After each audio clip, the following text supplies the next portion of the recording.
श्री अकाल। मैं वीरेंद्र सिंह और आप देख रहे हैं अभय न्यूज। कितना पुराना है चमचा युग?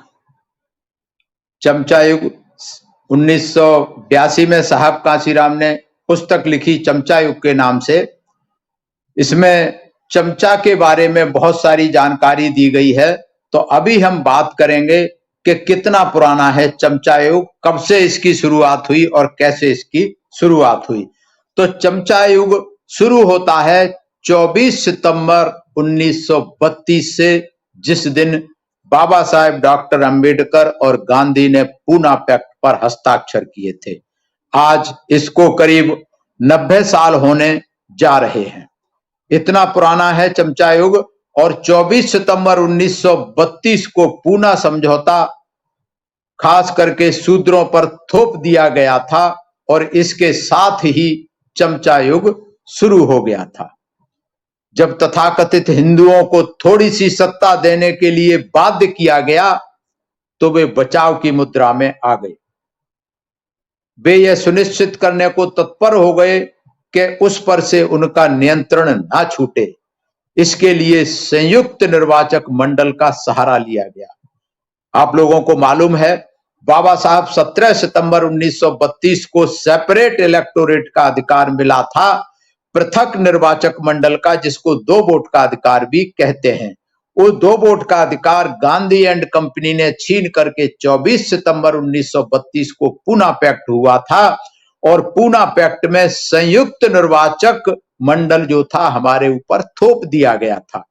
संयुक्त निर्वाचक मंडलों के माध्यम से अछूतों के जो प्रतिनिधि केवल नाम मात्र के प्रतिनिधि बन गए, वास्तविक प्रतिनिधि नहीं बने, क्योंकि तथाकथित सवर्ण हिंदुओं का नामित और उनके हाथों का चमचा बनने को सहमत नहीं होने वाला कोई भी अछूत एक संयुक्त निर्वाचक मंडल में कभी चुना ही नहीं जा सकता था, क्योंकि उसमें अछूतों और हिंदुओं का अनुपात 1 और 5 तो कहीं 1 और 10 का था। मतलब आज भी देश को आजाद हुए करीब 75 साल हो गए, आज भी जो रिजर्व कंस्टिट्यूएंसी बनाई जाती हैं वो इस हिसाब से बनाई जाती हैं कि उनको काट छाट के उस पर सवर्ण वोट का वर्चस्व रहे, ताकि उनका जो कांग्रेस, बीजेपी, अन्य सवर्ण पार्टियों का जो उनके रहमो करम पर, उनके बात मान पर तैयार होगा, वही चुना जा सकता है। सच्चा प्रतिनिधि या खरा प्रतिनिधि चुना ही नहीं जा सकता। यही कारण था गांधी जी पृथक निर्वाचन मंडल के माध्यम से एक वास्तविक प्रतिनिधि के बजाय संयुक्त निर्वाचक मंडल के माध्यम से 2 चमचे देने को सहमत हो गए थे। आप लोगों को मालूम है कि जितनी पहले सीटें दी गई थी सेपरेट इलेक्टोरेट में, उससे जब पूना पैक्ट हुआ तो उससे ज्यादा सीटें दे दी गई, 2 गुनी सीटें दे दी गई। लेकिन क्यों दी? क्योंकि गांधी की नीयत खराब थी कि एक अगर वास्तविक प्रतिनिधि होता तो वो समाज का प्रतिनिधि होता, लेकिन गांधी जी एक वास्तविक प्रतिनिधि के बजाय 2 चमचे देने को तैयार हो गए थे, सहमत हो गए थे। किंतु कितने भी चमचे एक वास्तविक प्रतिनिधि का स्थान नहीं ले सकते। 2 तो क्या, आज पार्लियामेंट में 131 से ज्यादा SC ST के मेंबर पार्लियामेंट होते हैं, लेकिन वो एक भी मेंबर पार्लियामेंट के बराबर अपनी आवाज नहीं खोल सकते। नहीं, दलित वर्गों ने इसे पसंद किया हो या नहीं किया हो, किंतु पूना समझौते ने उन्हें 24 सितंबर 1932 को चमचा युग में धकेल दिया। यह चमचा युग 24 सितंबर 1932 से लगातार चला आ रहा है और आज इसे करीब 90 साल होने जा रहे हैं। और 90 साल में यही स्थिति है। बाबा साहब के समय में तो कुछ गिने चुने चमचे कांग्रेस ने पैदा किए थे, लेकिन आज हर पार्टी ने, जो सवर्णों के प्रतिनिधित्व की पार्टी है, हर पार्टी ने तमाम हजारों की तादाद में चमचे पैदा कर दिए हैं। इन चमचों ने जो बाबा साहब का मिशन था, जो सही अधिकार, जो सही प्रतिनिधि जाने चाहिए थे विधानसभा और लोकसभा में, उन सच्चे प्रतिनिधियों की जगह पर ये चमचे प्रतिनिधि पहुंचे हैं, जिसको कहा जाता है, गांधी ने कहा था, गांधी के जो 3 बंदरों का सुना होगा कि एक की आंख बंद, एक के मुंह बंद, एक के कान बंद।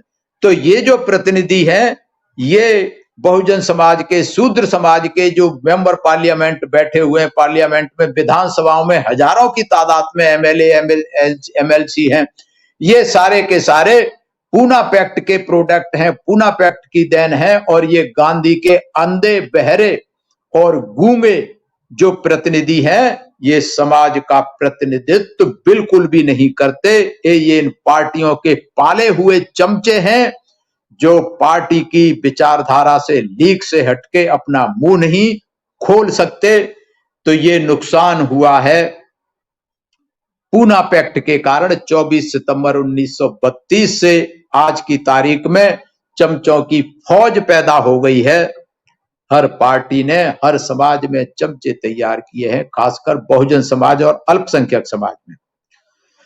इनसे सावधान रहने की जरूरत है, और सावधान रहने के लिए हमें बाबा साहब के पूना पैक्ट का जितना ज्यादा से ज्यादा हम प्रचार प्रसार करेंगे, इसकी निंदा करेंगे पूना पैक्ट की, और इसके दुष्प्रचारों के बारे में, दुष्प्रभावों के बारे में बताएंगे, और सही नेतृत्व के बारे में बताएंगे, महापुरुषों के बारे में बताएंगे, तो इन चमचों का मुकाबला किया जा सकता है। इसलिए ये चमचा युग करीब 80-90 साल पुराना हो चुका है, और चमचे लगातार इनकी तादाद बढ़ती जा रही है। हर क्षेत्र में, राजनीति के अलावा समाज के क्षेत्र में, हर क्षेत्र में ये चमचे पैदा कर दिए गए हैं, जो कि बहुजन समाज के लिए बहुत ही खतरनाक स्थिति है। इससे बहुजन समाज को सावधान रहने की जरूरत है, और जो खरा नेतृत्व चला आ रहा है, उस खरे नेतृत्व को पहचानने की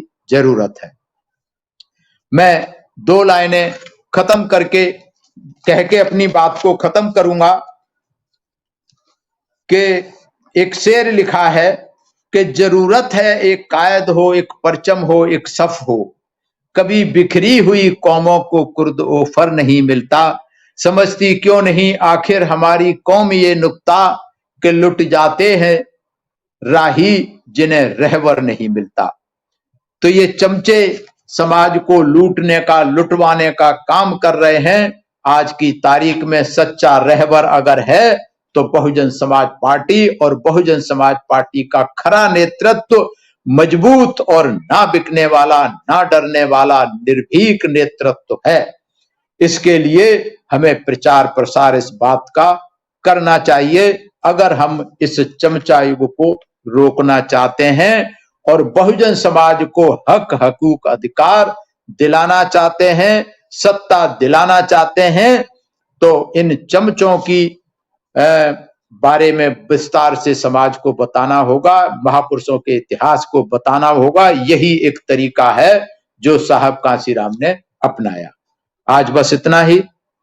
इसको ज्यादा से ज्यादा लाइक करें, शेयर करें, और जरूरत है आज चमचा युग को खत्म करने की। तो साहब कांशीराम द्वारा लिखी हुई ये पुस्तक चमचा युग अवश्य जन जन तक पहुंचाने का काम करें, इसे पढ़ने का काम करें बुद्धिजीवी, और इसे पढ़ के जो साहब कांशीराम ने तरीके बताए हैं कि चमचा युग को कैसे समाप्त किया जाएगा, इस पर काम करने की जरूरत है। मैं सभी का धन्यवाद करता हूं, आभार करता हूं। सभी मेरा प्रणाम स्वीकार करें।